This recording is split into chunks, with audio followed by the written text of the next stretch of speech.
Okay, so we are back for another week. Now we're going to read about this guy named Gedaliah and another guy named Ishmael today. But tomorrow, next week, we're not going to have Sunday school because we've got the fellowship dinner and stuff after that. So it's called the Book of Feedback. What's that? The Book of Feedback. The Book of Feedback. Okay. So today, like I said, we're going to be back in 2 Kings just kind of briefly, but please don't go there unless you just want to compare. Jeremiah 40 is really where we're going to be out of. 2 Kings 25 just has a few of the parallels there. So let me start our share screen. For those of you at home, if you happen to be watching this, go here, share. Okay. So I've named this Game of Thrones, Gedaliah and Ishmael. Just mainly because they're the two main characters in all this. Although we hear quite a few names. Okay, I think Wendy, you had mentioned that. Yeah, there's quite a few names. So Gedaliah, we're going to hear quite a bit about him. His name means God is my greatness. Boy, what a name! Wouldn't you love to have that name? So, and it has Ed in there, so. You could start calling him Gedaliah. I don't think that will fit in the But it also mentioned, everybody in Jewish history, are known by their father and their grandfather and all that. So it mentions his father, Ahikam. And Ahikam was responsible for saving Jeremiah's life from King Jehoiakim, who was a bad king, when Jeremiah had gone to the king and proclaimed a message that the king didn't like. Okay. And so he had set out to have him killed. And Ahikam saved Jeremiah's life, said, no, let's not kill him. It's, that'll be bad for us. God already hates us. We don't want God to hate us more. But his grandfather, Shaphan, or Ahikam's father, was King Josiah's secretary. Now, King Josiah was the last good king of Judah, a couple of kings before this. So Shaphan was King Josiah's secretary. And we're going to hear a lot about Ishmael. Now, Ishmael means God will hear. And he and his father, Nethaniah, they're members of the royal family. Which means what? They're descendants of David. Oh, okay. Okay. They're descendants of David. So keep that in mind, okay? But Ishmael, in this context, he after the fall of Jerusalem, there were some of the military leaders who ran away to escape the onslaught, and they ended up creating their own little bands of people. I don't want to call them villages or anything like that, but they were just bands of people surviving. And so Ishmael becomes a leader of one of these, and of course, the guerrilla leader means that they hit the Babylonians in little bitty strikes in order to gather what they need. Remember, Judah is pretty much wasted except for a little bit of land that has some vineyards and things on it that the Babylonians didn't destroy. And that'll come into play when we meet next. But anyway, so there's Ishmael. You're going to hear Johanan, and we're going to hear quite a bit about him at the end of all this. Johanan becomes a major character later, a little later on.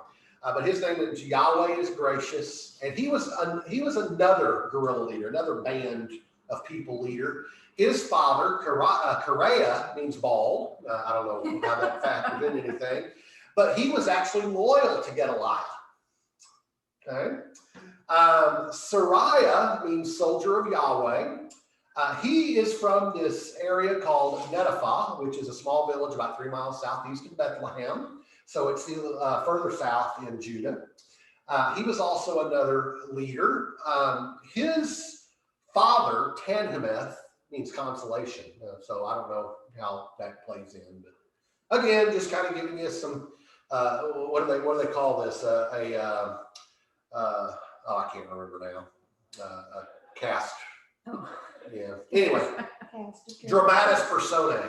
Yeah, I'm sorry. Dramatis personae. That's the list. That's the list of cast members and their role in the production. Okay. Jazaniah. You may see a different name there, a little bit different spelling, like Jezaniah or something like that. But it's the same word. It means Yahweh hears. Now you compare that to Ishmael, which means God will hear. Well, the word El at the end of Ishmael is one. It's a Hebrew word for God, but the IAH usually indicates Yah, which is the first name of Yahweh. So that's the name of God. Okay, so El is kind of a general term for God. Yah is the tetragrammaton, the word Yahweh, the name of God. So it means Yahweh here. So that's really the big difference there. He was another guerrilla leader. He descended from the Maccathites, which were one of the tribes. Now, this is where I tell you, everything always comes back to haunt you if you don't do what God says. The Maccathites were one of the tribes that were not driven out of the promised land when Joshua conquered them. Remember, God told them, drive them all out. Don't leave them here. Well, the Maccathites they were one of the groups that weren't driven out. And now we've got one of the guerrilla leaders who is going to be responsible for Gedaliah's death. Oh, sorry. Spoiler alert. Okay. Okay. So that says Jeremiah 40. I really can't move. Yeah, I can. I'll move that over here. Okay, so this is the parallel where most of y'all are at probably is Jeremiah 40. If I'm going to read to a certain section and then I'm going to let somebody pick up in Jeremiah, okay? Because I've kind of got it broke down where they fill in with. So in 2 Kings 25 it says Nebuchadnezzar, king of Babylon, appointed Gedaliah, son of Ahikam, the son of Shaphan, to be over the people he had left behind in Judah. Now, if someone will read 7 and 8 of Jeremiah 40. When all the army officers and their men who were still in the open country heard that the king of Babylon had appointed Gedaliah, son of Ahikam, as governor over the land and had put him in charge of the men, women, and children who were the poorest in the land and who had not been carried into exile to Babylon, they came to Gedaliah at Mizpah. Ishmael, son of Nethaniah, Johanan, and Jonathan, the sons of Kereth, Sariah, son of Hanamuth, the sons of Ephi, the Netophanite, and Jezaniah, the son of Maccathite, and their men. Okay. I did not mention Jonathan because this is the only time he's ever mentioned, okay, as the brother of Johanan. Of course, Johanan is where we get the word John. Johanan. Okay. So anyway, okay. Now we've got. If someone wants to read 9 and 10, in 2 Kings 25, all this is in verse 24 of chapter 25. So we're not going to read that. We'll just stay within Jeremiah 40. So 9 through 10. Okay, let's try this. I hate these names. It's okay. Just you can say G or G, son of A, the son of S, took an oath, assured them and their men, do not be afraid to serve the Babylonians, he said. Settle down in the land and serve the king of Babylon, and it will go well with you. I myself will stay in Mizpah to represent you before the Babylonians to who come to us, but you are to the harvest of wine, summer fruit and oil, and put them in your storage jars and live in the towns you have taken over. Okay. So Gedaliah has set up shop. He was appointed by the Babylonian king to be in charge of all the people that were left there. And he has set up basically his headquarters in Mizpah, which is in southeast Judah. Now, why wouldn't he be in Jerusalem? There is no Jerusalem. It's been destroyed. Okay. But it's where Mizpah is where there's still some vineyards and olive groves and things like that. Okay. 11 and 12. When the Judeans in Moab, Ammon, Edom, and the other nearby countries heard that the king of Babylon had left a few people in Judah and that, how do you say his name? Gedaliah was the governor, they began to return to Judah from the places to which they had fled. They stopped at Mizpah to meet with Gedaliah, then went into the Jordanian countryside to gather a great crop of grapes and other crops. Okay. Great harvest. of So grapes. all those people that had fled and were able to escape the onslaught of Babylon are, of course, you see where they fled to. They fled to all their enemy lands. I mean, they're refugees. So when they hear that a Jew is kind of back in charge, that they've been given an edict, and the governor has told them, "Hey, let's settle down here. The Babylonians are going to let us live as long as we do this. So we'll just do this, and they'll let us alone for the most part." So they have kind of agreed to that. They've gone to Mizpah, they've met with Gedaliah, and now they're going to begin their service to Babylon from the remnant of Judah. Okay. Now, yeah, this next section is all Jeremiah 4. I told you, it's all, 2 Kings is just brief. So we're still in Jeremiah 40. Someone wants to read 13 and 14, or I can. Johanan, well enough to read it, I'm sorry. Johanan, son of Kareah, and all the army officers still in the open country came to Gedaliah at Mizpah and said to him, "Don't you know that Baalis, king of the Ammonites, has sent Ishmael, son of Nethaniah, to take your life?" But Gedaliah, son of Ahikam, did not believe him. Remember that Ishmael was one of the Jewish military leaders, and he was a part of the royal family. So now you see kind of where that royal family would fit in. Babylon has made Gedaliah basically king of the remnant there, when They're still Ishmael should be the rightful king, or at least should be in the line of succession. So you can see where there could be an issue. Okay. Verse 15. Then Johanan, son of Kareah, said privately to Gedaliah in Mizpah, "Let me go and kill Ishmael, son of Nethaniah, and no one will know it.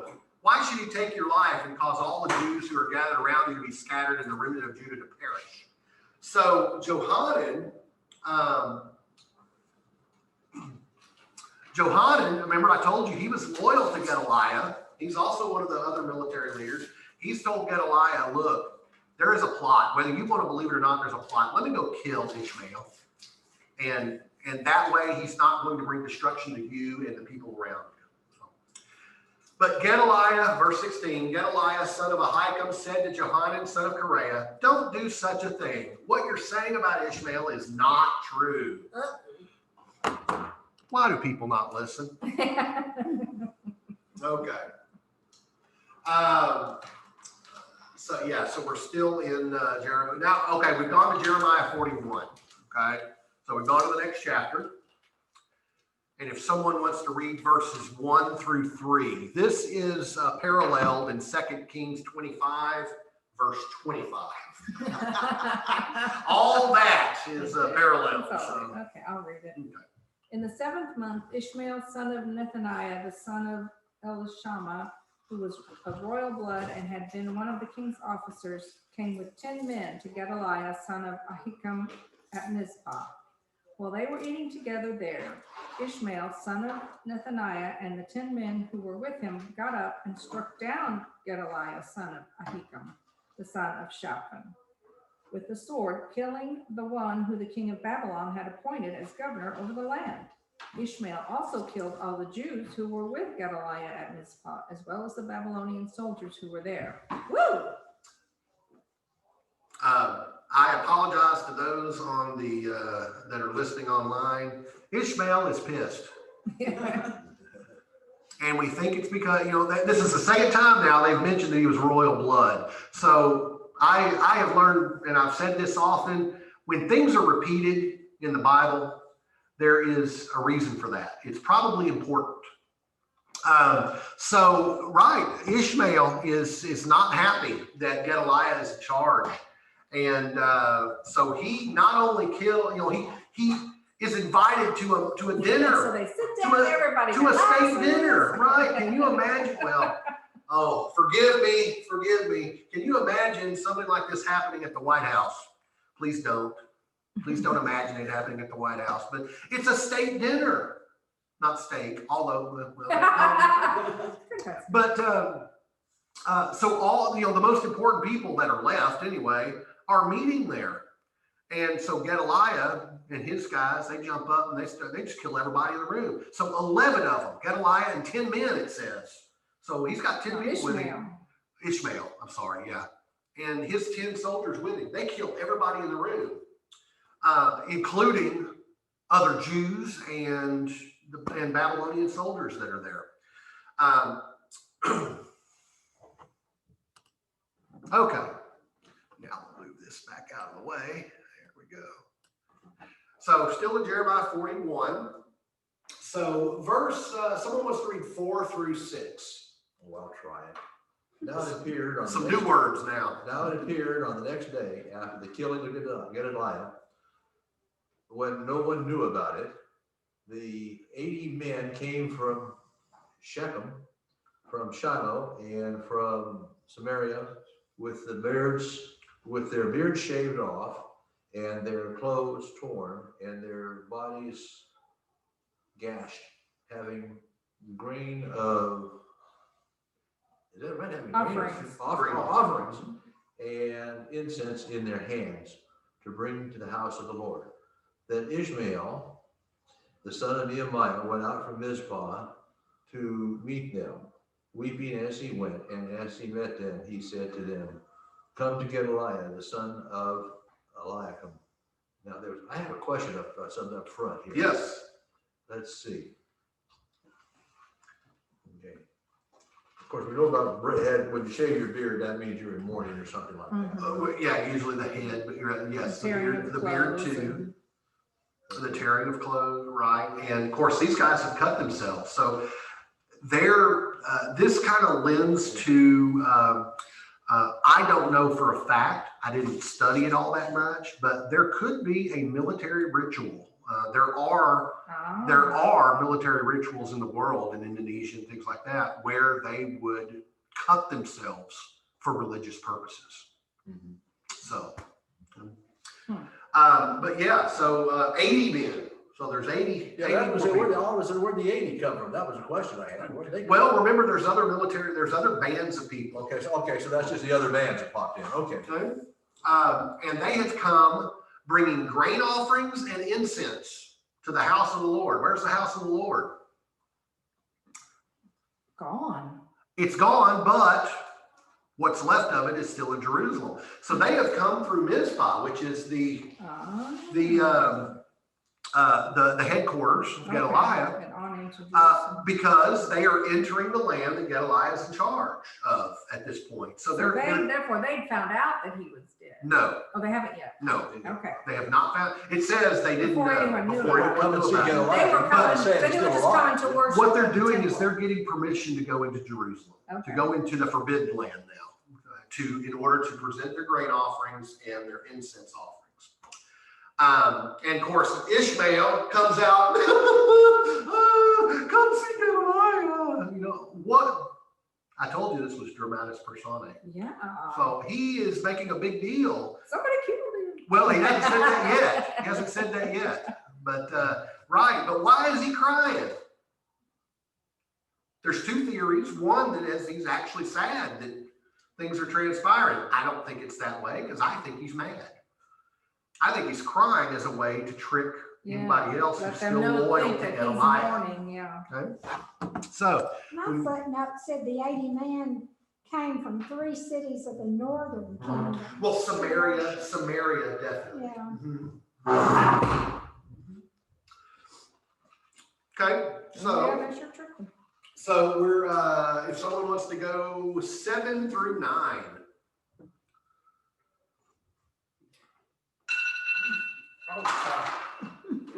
Time to wake up. When they went into the city, Ishmael, son of Nebuchadnezzar, and the men who were with him slaughtered them and threw them into the cistern. But 10 of them said to Ishmael, "Don't kill us. We have wheat and barley and olive oil and honey hidden in the field." So let them alone, and they did not kill him with the others. Now the cistern where he threw all the bodies of the men have been killed with Jezebel, and the son of King Asa did made as part of the defense against the Baasha, king of Israel, Ismail, son of Nebuchadnezzar, filled in with the dead. Okay. So these 80 men, they believe Ishmael has taken them to see Gedaliah, but he gets them into the place, and then him and his men slaughter them, except for 10 of them who pleaded for their life, saying, we've got all this stuff. Now, it doesn't really make sense to say, hey, protect us because we've got all this stuff hidden out there. There's probably more to it that we'll give it to you for our lives, but we've got what we have, okay? But he throws all the dead bodies into the cistern. Now, this cistern, it goes into very great detail as to which cistern this was. This was the one when King Baasha of Israel declared war on Judah, King Asa. And Asa was good. Asa was a good king. And so, in a sense, we're going to get theological here for a moment. Ishmael, the rightful heir to the throne, is defiling the only water, living I was water, gonna say, isn't that where they get their water? by throwing in dead bodies, thus making the water impure. Baasha, of course, all the kings of the north were bad. But right, he has, Ishmael himself has basically, this is probably one of their only, one of few, if maybe their only source of water. Doesn't say there's water there, but we have to assume that. It didn't say there wasn't. It didn't say it was a dry cistern. So he's destroyed their only source of nourishment water-wise, probably. And then verse 10, I'll read that. Ishmael made captives of all the rest of the people who were in Mizpah, the king's daughters, along with all the others who were left there, over whom Nebuzaradan, the commander of the imperial guard, had appointed Gedaliah, son of Ahikam. Ishmael, son of Nethaniah, took them captive and set out to cross over to the Ammonites. So Ishmael killed everybody there, and then everybody else in the area he captured, including the king's daughters, which the king, remember, was Jehoiakim.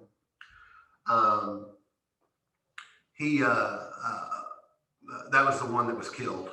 What Saul is supposedly all his family killed, and then had his eyes put out, okay? And taken into captivity. So king's daughters here, yeah, I guess they were left alive, but so he's captured everybody, including anybody else who can claim the throne. And then he takes them and goes over to the Ammonites. So he has basically thrown Judah to the wind.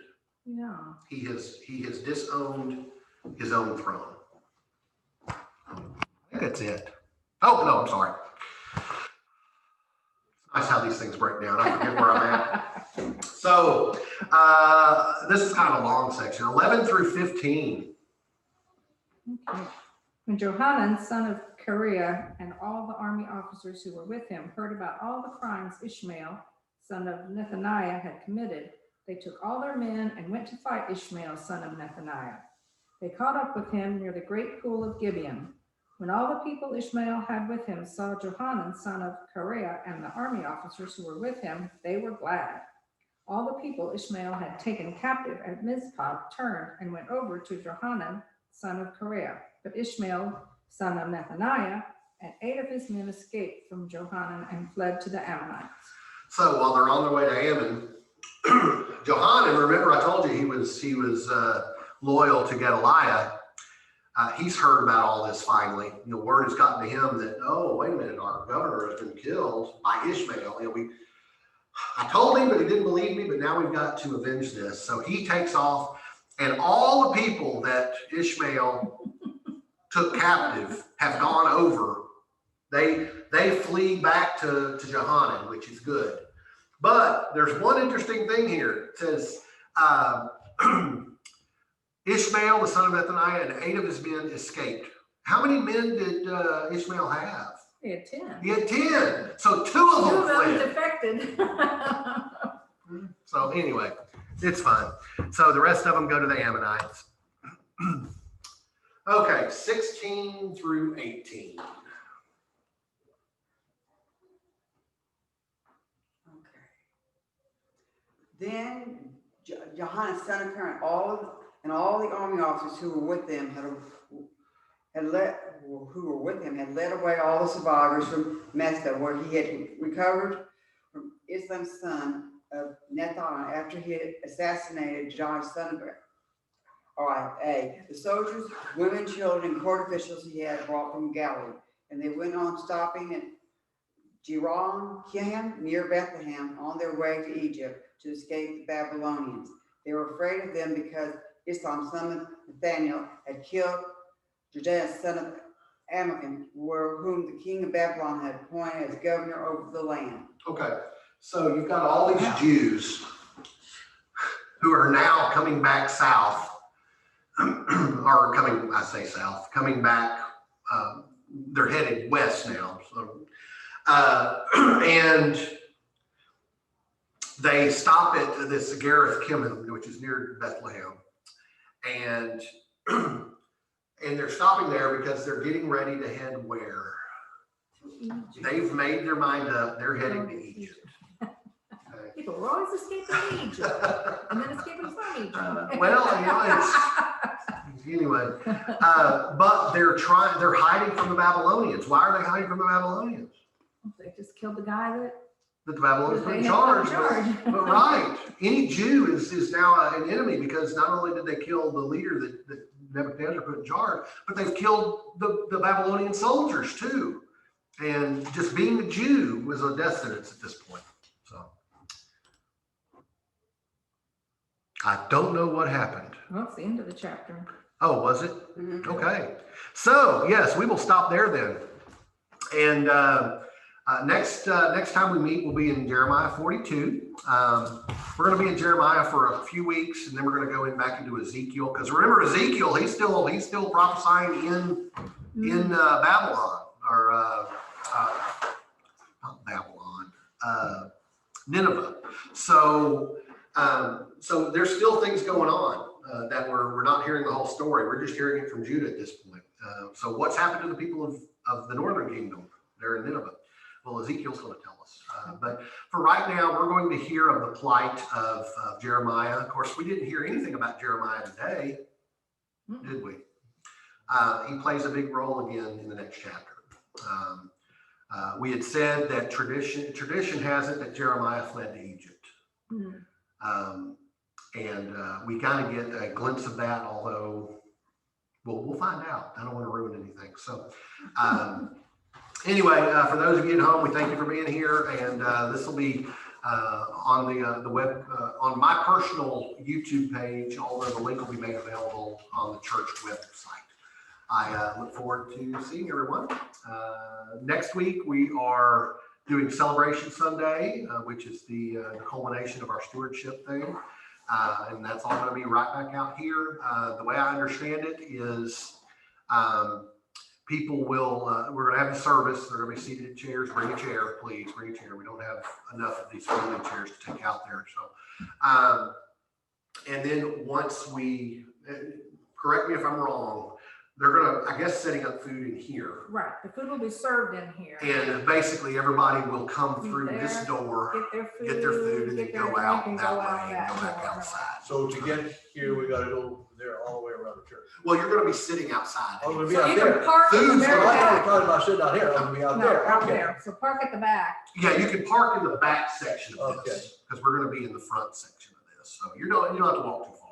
And we went out this morning and I'm going to close this out. So y'all have a good day. Bye. Bye.